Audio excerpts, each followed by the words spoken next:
Hello everyone, welcome to your very own favourite education channel dear school. आपका फिर से स्वागत है हमारे चैनल पर। और आज हम क्या पढ़ने वाले हैं, तो आज हम क्लास 10th केमिस्ट्री का last chapter that is carbon and its compound का न्यू टॉपिक पढ़ने वाले हैं, जिसका नाम है इथेनोइक एसिड।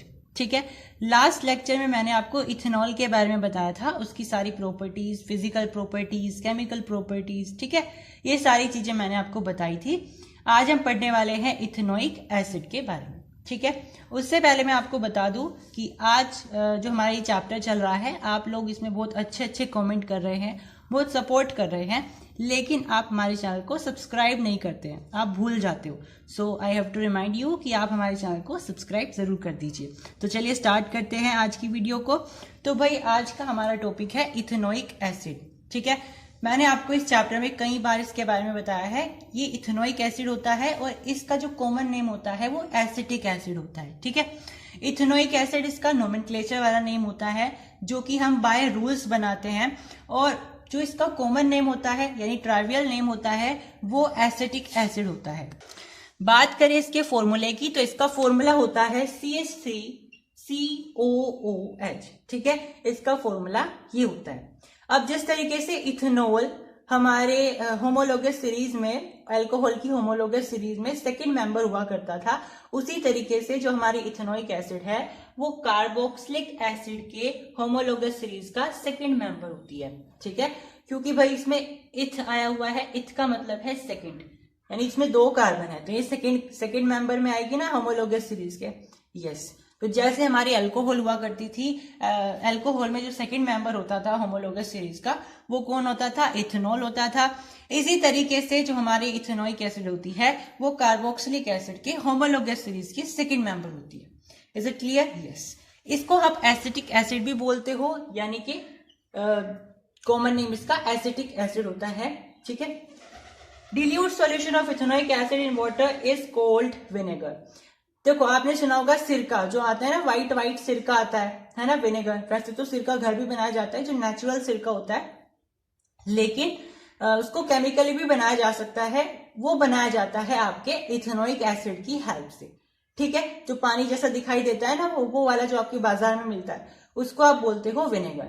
अब विनेगर आप ऐसा नहीं बोल सकते, आपने पूरा का पूरा प्योर इथेनोइक एसिड लिया, उसमें आपने कुछ भी मिक्स नहीं किया, मतलब वाटर मिक्स नहीं किया है, और आप उसे उठा करके लेकर के आ गए और आप बोल रहे हो कि वो विनेगर है। ठीक है, मान लीजिए आपके पास यहाँ पे 2 कंटेनर है। ठीक है, सबसे पहले कंटेनर में आपने रखा है इथेनोइक एसिड, यानी कि CH3COOH, प्योर है बिल्कुल, मतलब आपने इसमें कुछ मिक्स नहीं किया। आपने इस कंटेनर में केवल और केवल CH3COOH यानी कि इथेनोइक एसिड ही मिक्स करके रखा हुआ है। ठीक है, आपने फिर दूसरा भी लिया, दूसरे वाले में आपने 5 से 8% ही आपने इथेनोइक एसिड लिया, बाकी आपने इसमें वाटर भी मिक्स कर दिया। ठीक है, आपने इसमें वाटर मिक्स कर दिया। ठीक है, ओके। तो अगर मैंने आपको ये बताया है कि पहले वाला जो कंटेनर है उसके अंदर आपने कंप्लीटली प्योर इथेनोइक एसिड रखा हुआ है, दूसरे वाले कंटेनर में आपने 5 से 8% ही केवल इथेनोइक एसिड मिक्स किया है, बाकी सारा वाटर मिक्स कर दिया है, तो आप किसे विनेगर बोलोगे? मतलब कि क्या ये दोनों ही सिरके हैं, या जो बिल्कुल प्योर वाला है वो सिरका है, या फिर जिसमें आपने 5 से 8% ही विनेगर CH3COOH यानी कि इथेनोइक एसिड मिलाया है, क्या सिर्फ वो विनेगर है? तो भाई इसका आंसर है विनेगर तब बनाया जाता है जब आप इथेनोइक एसिड को डिल्यूट करते हो। डिल्यूट करने का मतलब होता है आप उसकी कंसंट्रेशन को वीक कर रहे हो, मतलब आप उसमें वाटर मिला रहे हो। समझ में आई बात? तो अगर आपके पास 1 लीटर इथेनोइक एसिड है, आप उसे डिल्यूट कर रहे हो, आप उसे डिल्यूट कैसे करोगे? अगर आप इस 1 लीटर में पानी मिला दो। ठीक है, आप इस 1 लीटर में जैसे जैसे पानी मिलाते जाओगे, पानी की क्वांटिटी बढ़ाते जाओगे, वो डिल्यूट होता जाएगा। डिल्यूट करने के वक्त हमें यह ध्यान रखना होता है कि हमें इतना पानी उसमें या फिर दूसरी लिक्विड इतनी नहीं मिला देनी है कि जो हमारी मेन लिक्विड है यानी इथेनोइक एसिड है, उसका जो इन्फ्लुएंस है, उसका जो इफेक्ट है, वो खत्म हो जाए। समझ में आई बात? एग्जाम्पल के लिए आप समझ सकते हो, आपके पास चीनी है और आपके पास जो है पानी है। आपने क्या किया, बिल्कुल थोड़ी सी चीनी ली, उसमें आपने पानी मिलाया, लेकिन आप पानी इतने मिलाते गए, इतना ज्यादा मिलाते गए कि चीनी का टेस्ट ही गायब हो गया है। ठीक है, बिल्कुल भी पता नहीं चल रहा है, बिल्कुल भी उसमें स्वाद ही नहीं आ रहा है चीनी का, बिल्कुल वो नॉर्मल पानी लग रहा है, तो आपने उसे ओवर डिल्यूट कर दिया है। आपको इतना ज्यादा डिल्यूट नहीं करना होता है। ठीक है, ये मैंने आपको एग्जाम्पल से बताया। ऐसे ही आपको इथेनोइक एसिड है, यहाँ पे डिल्यूट कर रहे हैं हम इथेनोइक एसिड को विनेगर बनाने के लिए, तो हमें केवल और केवल डिल्यूट इसको जब करना है तो इतना ही करना है कि उसमें इथेनोइक एसिड का एक तरीके से टेस्ट रह जाए, है ना, उसका इन्फ्लुएंस रह जाए। तो हमें इसमें 5 से 8% ही इथेनोइक एसिड का इस्तेमाल करना होता है, बाकी हमें इसमें वाटर का इस्तेमाल करना है। समझ में आई बात? तो मान लीजिए आपके पास 1 लीटर का कोई सोल्यूशन है। ठीक है, 1 लीटर का आपके पास सोल्यूशन है।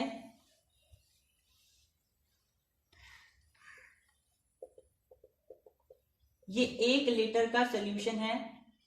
इस 1 लीटर के सोल्यूशन में आपने इथेनोइक एसिड भी मिलाई हुई है, या फिर आप ये समझ सकते हो ये 1 लीटर का है ना, तो इस 1 लीटर में आपको केवल और केवल 5 से 8% ही इथेनोइक एसिड इस्तेमाल करनी है। बाकी आपको जितना भी बचा हुआ पोर्शन होगा वो आपको 1 लीटर पूरा करने के लिए आपको वाटर मिलाना पड़ेगा। समझ में आई?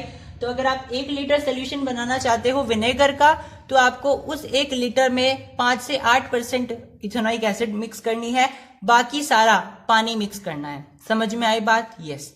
तो अगर आप ये बोल रहे हो कि आपको x लीटर बनाना है सोल्यूशन, तो आपको उसमें से 5 या 8% जो है इथेनोइक एसिड मिलानी पड़ेगी, और बाकी यानी कि जितना भी बचा हुआ है, यानी कि x में से 5 या 8% जितना भी आप ले रहे हो वो माइनस कर दो, बाकी का आपको पानी लेना पड़ेगा। समझ में आई बात?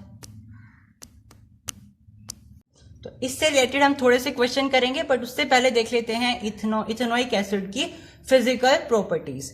सबसे पहले इसकी प्रॉपर्टी होती है कि कलरलेस लिक्विड होता है, मतलब कि इसका कोई कलर नहीं होता है, जैसे कि इथेनॉल के केस में था, तो इसका भी कोई कलर नहीं है, ये हमारी कलरलेस लिक्विड है। ठीक है, इसका खट्टा टेस्ट होता है क्योंकि ये एक एसिड होती है। ठीक है, तो इसका सोर टेस्ट होगा, जैसा कि एक विनेगर का होता है, जैसा एक सिरके का होता है, ऐसा ही इसका टेस्ट होगा।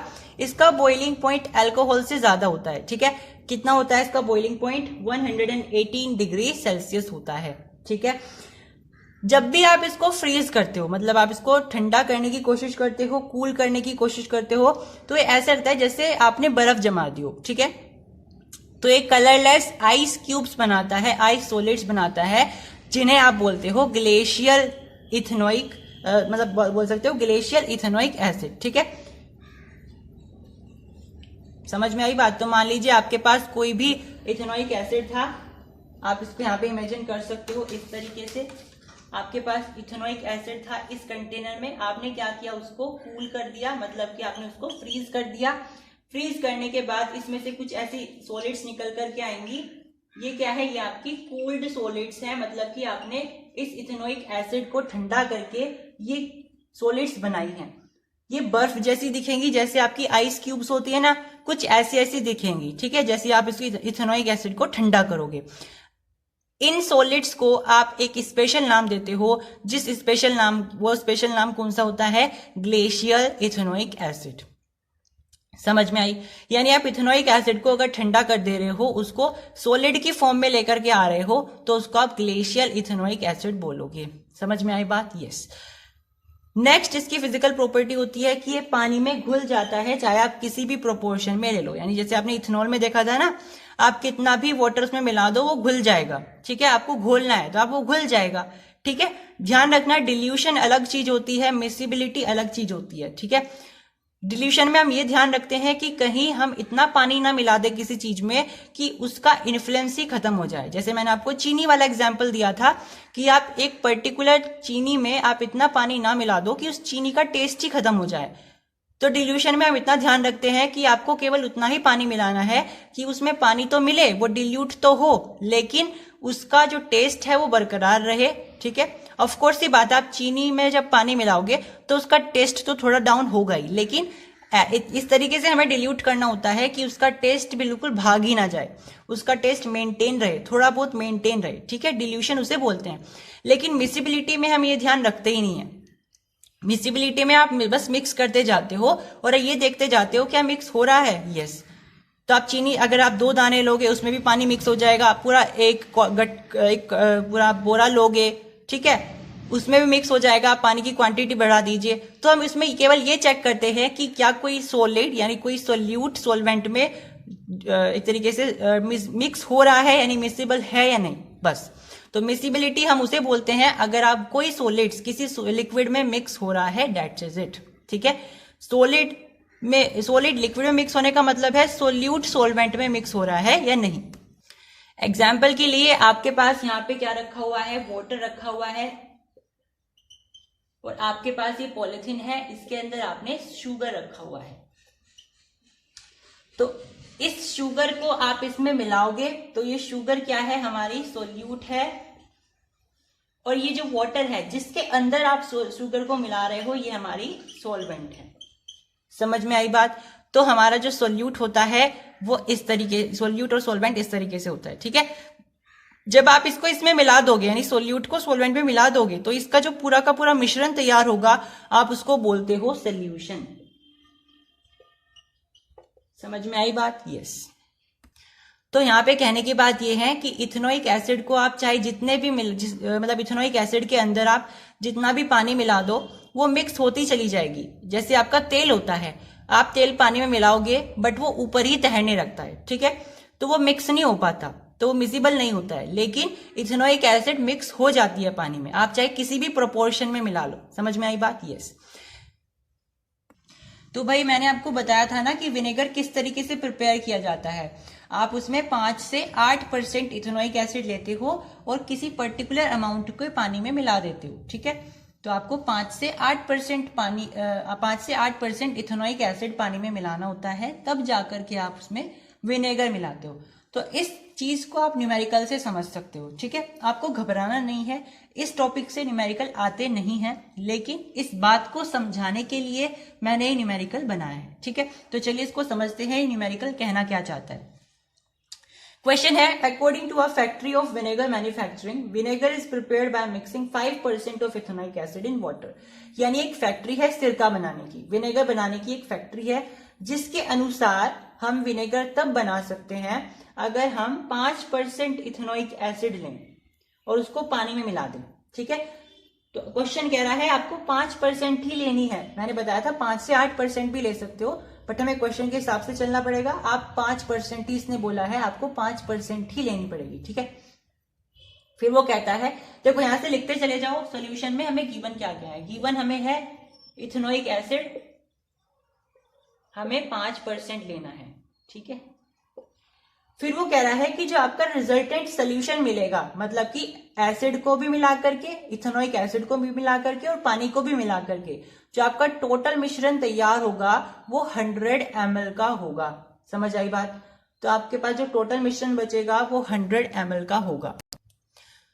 ठीक है, तब आपको ये बताना है कि आपका जो इथेनोइक एसिड है वो कितने ml की थी और वाटर कितने ml का था। ठीक है, तो यहाँ पे लिख देते हैं, जो आपके पास सोल्यूशन बन के आएगा विनेगर का वो कितना आ जाएगा, वो 100 ml आ जाएगा, क्योंकि विनेगर ही तो बनेगा इन दोनों को मिला करके। तो आपको इथेनोइक एसिड को निकालना है और वाटर को निकालना है, उसका प्रोपोर्शन निकालना है किसमें, ml में। ठीक है, यहाँ पे परसेंटेज में दिया हुआ है, तो इसका मतलब ये है आप इथेनोइक एसिड किसके हिसाब से मिलाओगे, सोल्यूशन के हिसाब से। ठीक है, आपके पास टोटल है सोल्यूशन कितना, तो अगर आप 100 ml सोल्यूशन बनाना चाहते हो तो आपको 100 ml का 5% इसमें इथेनोइक एसिड मिलाना पड़ेगा ना, है ना। मान लीजिए आपके पास ये 100 ml का कोई लिक्विड रखा हुआ है, कोई सोल्यूशन है। अगर आपको इस 100 ml का सोल्यूशन बनाना है तो आपको कितना इथेनोइक एसिड चाहिए होगा, आपको 5% चाहिए होगा। 5% किसका, इस 100 ml का, तो 5% ऑफ 100 ml। ठीक है, यानी कि इस परसेंटेज को कन्वर्ट करेंगे हम नॉर्मल में, यानी कि 5/100 आ जाएगा। ऑफ का मतलब इनटू 100 ml, 100 से 100 कैंसिल हो गया, यानी कि 5 ml आ गया। समझ आई बात। अब ये आपके पास आ गया कि इथेनोइक एसिड आपका 5 ml है। अब इथेनोइक एसिड है क्या, इथेनोइक एसिड है आपका solute.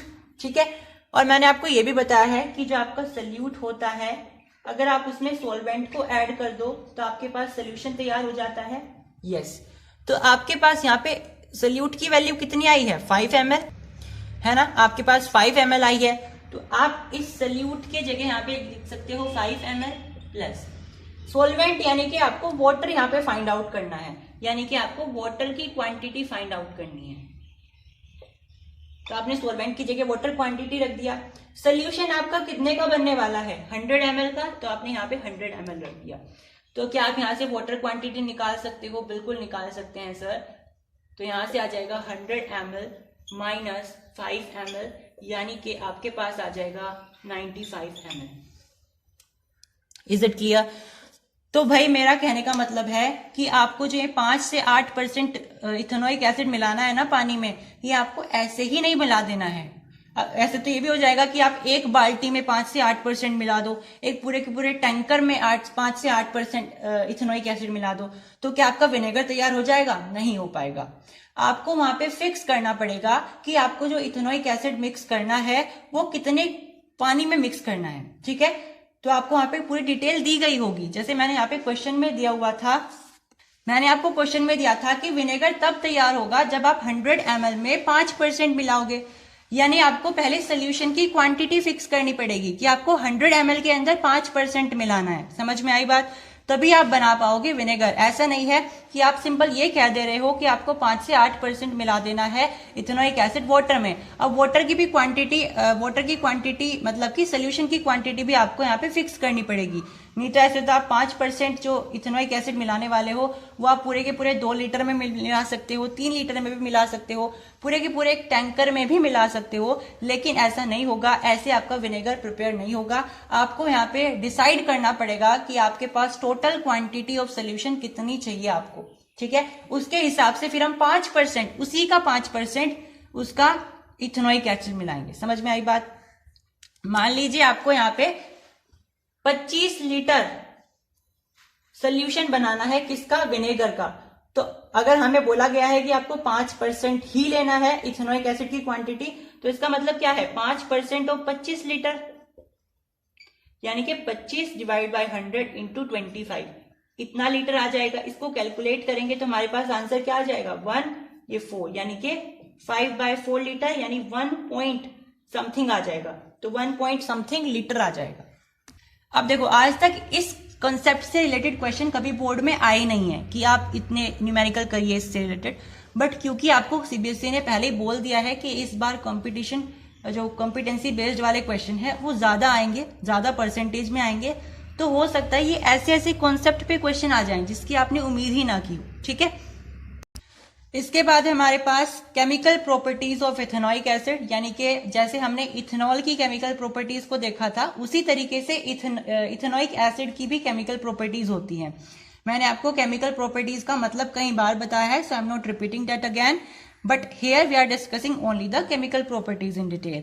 So first one is turns blue litmus to red, मतलब कि देखो ये इसका टेस्टिंग भी हो सकता है। अगर आपके पास क्वेश्चन आता है कि आपके पास एक लिक्विड रखी हुई है, आप कैसे पता करोगे कि वो लिक्विड इथेनोइक एसिड है, तो आप उसे पता कर सकते हो by litmus paper, by pH scale, ठीक है। कैसे चेक करोगे भाई, ये आपकी एसिड है तो एसिड की रेंज क्या होती है पीएच में, 1 से लेकर के 6 तक, है ना। कहीं भी अगर आती है रेंज उसमें पीएच में, इसका मतलब क्या है, वो एसिड है। समझ में आई बात? यस। इसके अलावा आप लिटमस से भी कर सकते हो। अगर ब्लू लिटमस रेड में कन्वर्ट हो रहा है, इसका मतलब वो जो है आपके पास इथेनोइक एसिड है। समझ में आई? यस। अब इसके पास वो प्रॉपर्टी सारी होंगी जो एक एसिड के पास होती है, यानी कि जैसे ही ये कार्बोनेट के साथ रिएक्ट करेगा ये साल्ट बनाएगा, कार्बन डाइऑक्साइड गैस बनाएगा, वाटर भी बनाएगा, ठीक है। ऐसा ही सेम होगा इसका बाइकार्बोनेट और हाइड्रोजन कार्बोनेट के साथ, ठीक है। तो जैसे ये कार्बोनेट के साथ या हाइड्रोजन कार्बोनेट या बाइकार्बोनेट के साथ रिएक्ट करेगा तो हमेशा ये CO2 और वाटर बनाएगा, ठीक है। कार्बोनेट का मतलब है CO3 और बाइकार्बोनेट का मतलब है HCO3। हाइड्रोजन कार्बोनेट और बाइकार्बोनेट का मतलब सेम ही होता है, यानी कि HCO3। क्लियर? ये भी टेस्ट की तरह इस्तेमाल किया जा सकता है क्योंकि इसमें से हमारे पास CO2 बनता है। ठीक है, यानी कि अगर आप इसको पास करोगे, यानी कि आप यहाँ से गैस कलेक्ट करोगे, उसको फिर आप किसी लाइम वाटर से पास करोगे तो वो मिल्की हो जाएगा CO2 के वजह से। समझ में आई बात? तो आप इस तरीके से इथेनोइक एसिड का टेस्ट कर सकते हो। कैसे? अगर आप उसको बाइकार्बोनेट के साथ रिएक्ट करते हो या कार्बोनेट के साथ रिएक्ट करते हो तो आपको क्या मिलता है? आपको CO2 भी मिलता है, H2O भी मिलता है और उसका साल्ट भी मिल जाएगा। तो उस कार्बन डाइऑक्साइड को कलेक्ट करके, यानी कि गैस को कलेक्ट करके आप रिएक्ट करा सकते हो लाइम वाटर से। जैसे ही लाइम वाटर मिल्की हो जाएगा टेक्सचर में, कलर में, इसका मतलब है वो पर्टिकुलर गैस कैसी थी? वो कार्बन डाइऑक्साइड थी। अगर वो गैस कार्बन डाइऑक्साइड थी तो इसका साफ मतलब है कि वो एसिड, यानी कि जो हमने एसिड ली थी वो कौन सी एसिड थी? वो एथेनोइक एसिड थी। ऐसा हालांकि हर एक एसिड के साथ होता है, बट हम ये बेसिकली इथेनोइक एसिड के लिए बोल रहे हैं तो हम यहाँ पे यही बोलेंगे। ठीक है, ऐसा नहीं तो हर एसिड के साथ होता है। आप कोई सी भी एसिड ले लीजिए, अगर आप उसकी रिएक्शन कार्बोनेट के साथ करते हो या हाइड्रोजन कार्बोनेट के साथ करते हो और फिर उसमें से गैस कलेक्ट करते हो तो वो गैस हमेशा कार्बन डाइऑक्साइड ही निकलेगी। ठीक है, बट अगर आप इथेनोइक एसिड को टेस्ट करना चाहते हो तो आप ये सेम काम कर सकते हो। समझ में आई? यस। अगर आप इसे बेस के साथ रिएक्ट करोगे क्योंकि ये एसिड है, तो एसिड जैसे ही बेस के साथ रिएक्ट करेगी ये साल्ट भी बनाएगी, वाटर भी बनाएगी, है ना। फर्स्ट चैप्टर का कॉन्सेप्ट है, सेकंड का है ना। और ये तो सेम ही है, react with alcohol to form ester. मैंने बताया भी था कि इथेनॉल जब इथेनोइक एसिड के साथ रिएक्ट करता है तो एस्टर बनाता है। ऐसे ही जब इथेनोइक एसिड इथेनॉल के साथ या किसी भी अल्कोहल के साथ रिएक्ट करेगा तो वो हमेशा एक ईस्टर बनाएगा। ईस्टर क्या था भाई? ईस्टर एक फ्लेवरिंग कंपाउंड था या फ्लेवरिंग सब्सटेंस था जिसमें से स्वीट स्मेल आती थी, यानी कि फ्रूटी स्मेल आती थी, मीठी मीठी सी स्मेल आती थी, जिसको परफ्यूम्स बनाने में भी इस्तेमाल किया जाता है। ठीक है, अब क्वेश्चन ये आता है, बहुत इंपॉर्टेंट क्वेश्चन, कि आपके पास ईस्टर तो बन गया, अगर आप उस ईस्टर से वापस से अपना इथेनॉल लेना चाहते हो तो आप क्या करोगे? ठीक है, एग्जाम्पल के लिए यहाँ पे क्या है,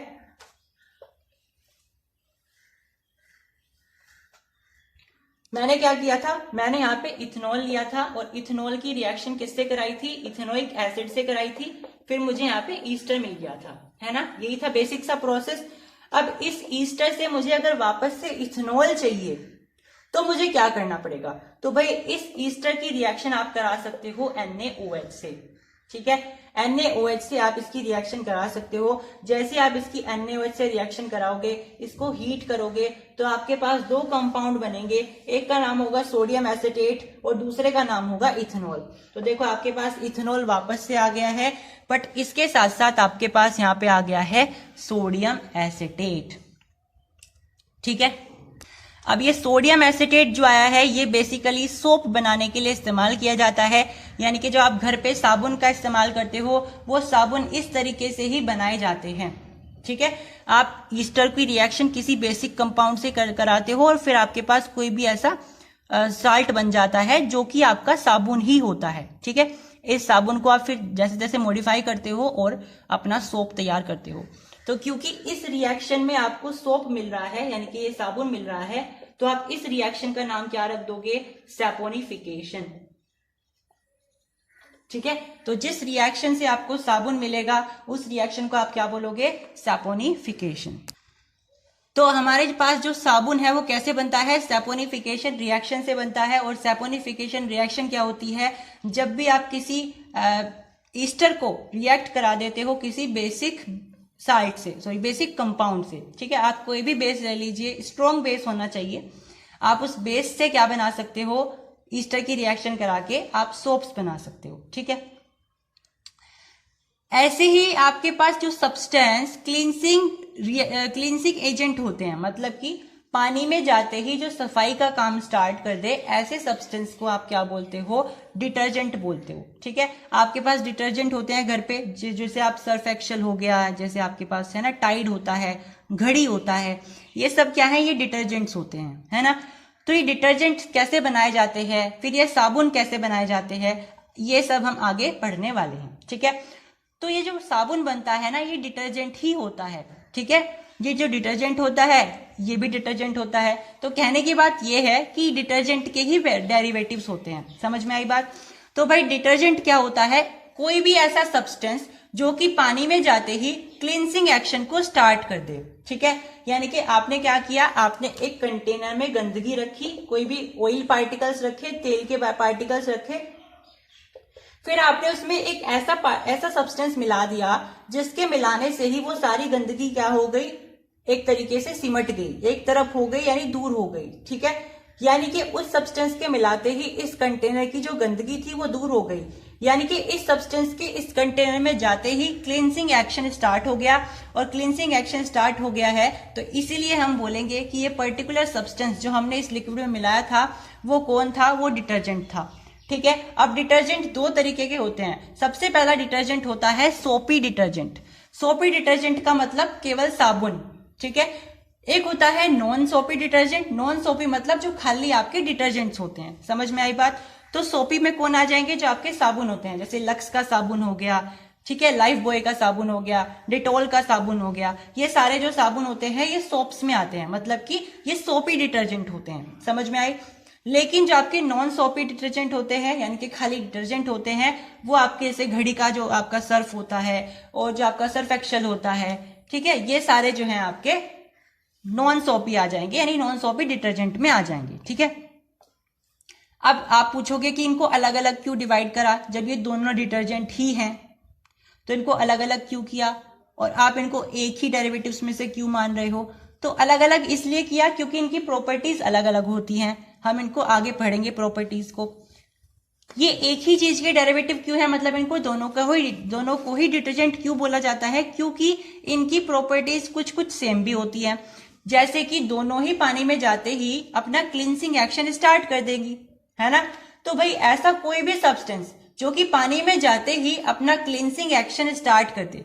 क्लींसिंग एक्शन स्टार्ट करने का मतलब होता है पानी में जाते ही अपना सफाई करने का काम स्टार्ट कर दे, उस सब्सटेंस को आप डिटर्जेंट बोलोगे। ठीक है, और डिटर्जेंट इस तरीके से दो डेरिवेटिव्स में या दो क्लासिफिकेशन में डिवाइड हो जाता है। सबसे पहला जो डिटर्जेंट होता है वो होता है सोप्स, और दूसरा जो इसमें डिटर्जेंट होता है वो होता है नॉन सोपी, मतलब कि खाली डिटर्जेंट। समझ में आई बात? तो ये आगे डिटेल में हम आगे पढ़ने वाले हैं। आज के इस वीडियो में इतना ही, मिलते हैं अगले वीडियो में। तब तक के लिए हमारे चैनल को सब्सक्राइब करिए।